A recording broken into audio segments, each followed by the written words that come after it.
या जनतेच्या संपर्कात जी मी अखंड 5 वर्ष घातले त्या संपर्काची भीती तुम्हाला वाटायला लागली आणि प्रामाणिकपणे काम केले।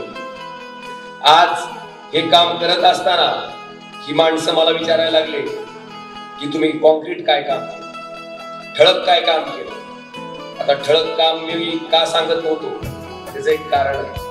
आता मला सांगा, ज्या आईबाबांना आपल्याला जन्म दिला त्या आईबाबाला म्हातारपणी उदार वयात सांभाळणं आपलं कर्तव्य आहे का उपकार आहेत आईबाबा?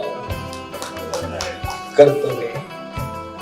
खासदार व्हायचंय म्हणून तुम्ही माझ्या घरी आले नव्हते, मी तुमच्या पुढे मत मागायला आलो होतो। तुम्ही मला खासदार केलं म्हणून मी तुमच्यासाठी जो काही निधी खर्च करतोय तो निधी खर्च करणं हे माझं कर्तव्य आहे का उपकार आहे?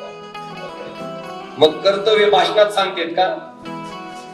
सांगतेत का? मी फक्त एका गोष्टीत कमी पडलो, मी ती नारळ फोड्यात आलो नाही, काम केलं। आता काम ऐका, आज मला आवर्जून सांगायचं तुम्हाला, ऐका काम। सगळ्यात पहिल्यांदा आपल्याकडं पहिलं काम तर तुम्हाला कळालंय, धाराशिवचं शासकीय वैद्यकीय महाविद्यालय मंजूर केलं, सरकारच्या मालकीचं केलं आणि डॉक्टर पाटला सारखं मुंबईला नाही केलं, धाराशिव मध्ये केलं का तर तिथल्या गोरगरीब जनतेला त्याचा लाभ व्हावा म्हणून। ही माझं पहिलं काम। पुढचं, आपल्याकडे लाईटची अडचण आहे का नाही हो?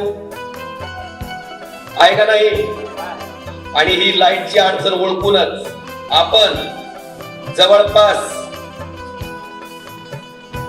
RDSS नावाची केंद्र सरकारची योजना आहे, या योजनेचा अध्यक्ष त्या जिल्ह्याचा खासदार असतो आणि आपल्याला मला आनंदानं सांगावंसं वाटतं की चिंचोली, सायकान, बोरफळ, आशिव, उजनी, याकतपूर, लिंबाळा दौ या 6 ठिकाणी 33 kV ची नवीन सबस्टेशन त्या ठिकाणी RDSS च्या माध्यमातून त्या ठिकाणी होणार आहे, हे मंजूर करून